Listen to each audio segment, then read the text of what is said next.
નમસ્કાર વિદ્યાર્થી મિત્રો, વંદે ક્લાસીસ યુટ્યુબ ચેનલમાં આપનું હાર્દિક સ્વાગત છે।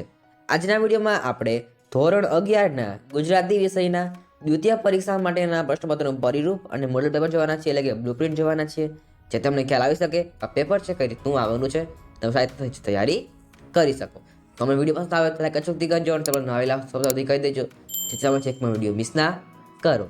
અને આપણી ચેનલ પર છે ધોરણ 11 માટેના છે બધા વિડીયો મૂકવામાં આવે છે, તે બધા લિંક તમને માંથી મળી જશે। અને ખાસ કરી આપણે સોશિયલ મીડિયા જેવા કે WhatsApp group, WhatsApp channel, Instagram અને ટેલિગ્રામ, તે બધામાં જોડાવાની લિંક તમને મળી જશે। તમે તેમાં પણ જોઈન થઈ શકો છો, ત્યાં તમને નવી નવી અપડેટ્સ પ્રથમ મળતી રહેશે। તો ચાલો આજના વિડીયોની જે આપણે શરૂઆત કરીએ। તો કુલ ગુણ તમારા છે 50 રહેશે, તો સમય તમારે છે 2 કલાકનો રહેશે। એ તમને આપેલા છે હેતુ પ્રમાણે ગુણભાર, એટલે કે જ્ઞાનના આધારે તમારા છે 12 ગુણના પ્રશ્ન આવશે, સમજના આધારે 6 ગુણના પ્રશ્નો, ઉપયોજનના આધારે 12 ગુણના પ્રશ્નો આવશે, સંયોજનના આધારે છે 8 ગુણના પ્રશ્નો આવશે, અનુમાન અને મૂલ્યાંકનના આધારે છે 12 ગુણના પ્રશ્નો તમારે આવશે, અને કુલ ગુણ તમારે આવી રીતે 50 રહેશે। એ તમને આપેલા છે। ત્યાર પછી પ્રશ્નના પ્રકાર પ્રમાણે ગુણભાર અહીં આપેલા છે તમને। સૌથી પહેલા છે હેતુલક્ષી પ્રશ્ન, એ તમને કુલ 17 પૂછાશે, તેના જે ગુણ છે તમારે 10 રહેશે, એટલે કે અમુક જે પ્રશ્ન છે તમારે અડધા માર્ક્સના પર હોઈ શકે છે। ત્યાર પછી છે અધિકૃત જવાબ પ્રશ્ન, એટલે કે વેરી શોર્ટ ક્વેશ્ચન, એટલે અથવા તો એક વાક્ય વાળા પ્રશ્ન, એ તમને 16 પૂછવામાં આવશે, તેના જે ગુણ છે તમારે 12 રહેશે। ત્યાર પછી ટૂંક જવાબ પ્રશ્ન, જે તમારે 2 માર્ક્સની અંદર આવે છે, એ તમને કુલ 2 પૂછવામાં આવશે, તેના જે ગુણ છે તમારે 4 રહેશે। આગળ છે લાંબા પ્રશ્નો, તે તમારે 2 પૂછાશે અને તેના જે કુલ ગુણ તમારે 16, એટલે કે એક પ્રશ્ન તમારે છે 8 ગુણનો રહેશે। ત્યાર પછી નિબંધ પ્રકારના પ્રશ્નો, એ તમને કુલ 2 પૂછવામાં આવશે, ત્યાં જે કુલ ગુણ છે તમારે 8 રહેશે। આમ તમારે છે કુલ 39 પ્રશ્ન તમારા પેપરની અંદર આવશે।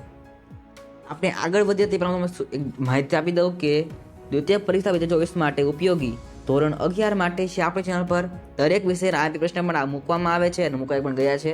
તો દરેક વિષયના જે મોડલ પેપર હોય છે, એટલે કે નમૂનાના પ્રશ્નપત્ર, તેના વસ્તુ મૂકવામાં આવે છે બધા વિષયના, અને સાથે સાથે બધા વિષયની જે બ્લુપ્રિન્ટ મૂકવામાં આવે છે, તે બધાની લિંક તમને માંથી મળી જશે। ઉપરાંત તમે છે તેને આપણા ચેનલ પર જઈને પણ જોઈ શકો છો, અને આપણા WhatsApp group, Telegram group, Instagram અને યુટ્યુબ બધે વગેરેને ફોલો કરવાની લિંક તમને મળી જશે, તેમાં તમે છે ફોલો કરી શકો છો, નવી નવી અપડેટ્સ તમને મળતી રહેશે। અને ઉપરાંત આપણી વેબસાઇટ બનાવેલી છે, તેની પણ લિંક તમને આપેલી છે wandeclasses.com, ત્યાં તમે છે ઉપયોગી મટીરિયલ્સ તમને મળી રહેશે, તમે છે જલ્દી પણ જોઈન અથવા તો વિઝિટ કરી લેજો। તો ચાલો હવે આપણે આગળ વધીએ। વિભાગ પ્રમાણે ગુણભાર તમને અહીં આપેલા છે।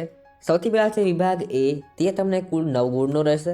વિભાગ બી છે તમને કુલ 9 ગુણનો રહેશે। વિભાગ સી એટલે કે વ્યાકરણ વિભાગ જે આવે છે, એ તમારે કુલ 12 ગુણનો છે। વિભાગ ડી છે લેખન સચિતાનો અથવા તો અર્થગ્રહણનો, તે છે તમને 8 ગુણનો રહેશે। અને વિભાગ ઈ છે એ કુલ તમને 12 ગુણનો રહેશે। આમ તમારે કુલ 50 ગુણ છે। તે બાદ તમને આપેલું છે પ્રશ્નપત્રનું પરિરૂપ, એટલે કે માળખું છે કઈ રીતનું રહેશે। સૌથી પહેલા છે વિભાગ એ, એટલે કે પદ્ય આધારિત વિભાગ હોય છે, તેમાં સૌથી પહેલા તમને આપેલું છે વિકલ્પોમાંથી યોગ્ય વિકલ્પ પસંદ કરીને લખો, તે તમને કુલ 1 ગુણનું છે। ત્યારબાદ છે એક વાક્ય પ્રશ્ન છે, એ તમને કુલ 2 પૂછાશે, પ્રશ્ન નંબર 2 અને 3 તરીકે। ત્યારબાદ છે 3-4 વાક્યવાળા પ્રશ્ન, તે તમને કુલ 2 પ્રશ્ન આપવામાં આવશે અને એક પણ વિકલ્પ નહીં મળે। એના જે ગુણ તમારે, એટલે કે જે પ્રશ્નનો ક્રમાંક તમારે રહેશે 4 રહેશે, તેના જે ગુણ તમારે છે એ 2 રહે, એટલે કે તમને એક પ્રશ્ન આપેલો હશે, તેના જે ગુણ છે તમારે 2 રહેશે। ત્યારબાદ છે સવિસ્તાર ઉત્તરવાળા પ્રશ્ન છે, એનો જે ક્રમ તમારે 5મો રહેશે, તેના જે ગુણ છે 4 રહેશે, એટલે એક જ પ્રશ્ન આવશે, તેના જે ગુણ તમારે 4 ગુણ છે। આગળ છે તમારો વિભાગ બી, એટલે કે ગદ્ય આધારિત વિભાગ, તેમાં તમારે વિભાગ એની જેમ જ હોય છે। સૌથી પહેલા છે વિકલ્પ, ત્યારબાદ એક વાક્યવાળા પ્રશ્ન, ત્યારબાદ છે 3-4 વાક્યવાળા પ્રશ્ન, અને છેલ્લે છે સવિસ્તાર પ્રશ્ન। આગળ છે મને આપેલો છે વિભાગ સી, એટલે કે વ્યાકરણ વિભાગ,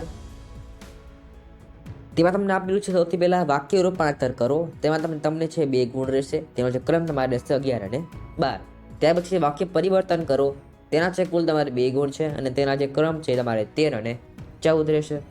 આગળ આવ્યું છે તમારે ખોટા પ્રયત્ન સુધારીને ફરીથી લખવાના છે, તેનો જે ક્રમ તમારે છે 15 રહેશે, તેનો 1 ગુણ છે।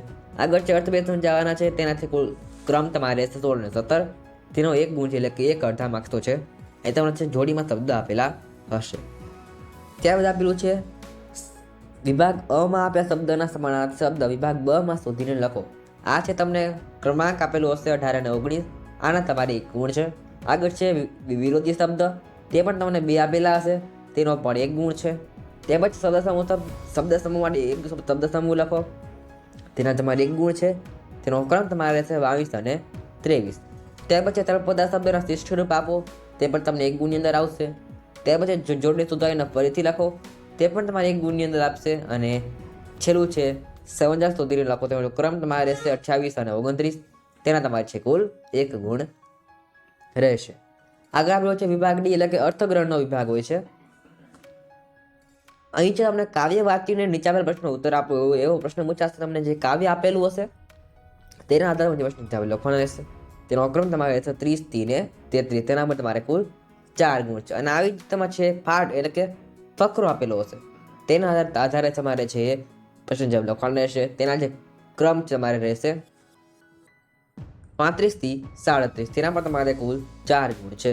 આગળ આપણે છે વિભાગ ઈ એટલે કે લેખન સજ્જતા આપેલું છે. તેમાં તમારે છે નિબંધ પૂછાશે પ્રશ્ન નંબર 38 તારીખે. તેના છે કુલ તમારે 8 ગુણ છે. તમારે 3 માંથી કોઈ પણ એક નિબંધ છે લખવાનો રહેશે. આગળ આપ્યો છે તમારે અહેવાલ લેખન અને અર્થ વિસ્તાર. છેલ્લો પ્રશ્ન છે આ તમારે છે પ્રશ્ન નંબર 29 તારીખે પૂછાશે એટલે કે 39 છે. તેના પર તમારે 4 ગુણ છે. તમને અહેવાલ અથવા નિબંધ પૂછવામાં આવશે એટલે કે તમને અહેવાલ આપેલો તો 100 શબ્દનો, તેનો અથવા તમારે છે વિચાર વિસ્તાર વિકલ્પમાં પૂછાશે. તો આજ તમારે છે ધોરણ 11નું ગુજરાતીનું છે પેપર સ્ટાઇલ રહેશે. હવે આપણે જોઈએ છે મોડલ પેપર છે કેવું આપેલું છે. તમે જે જોઈ શકો છો અહીં તમને આપેલું છે નમૂનાનો પ્રશ્નપત્ર કે મોડલ પેપર.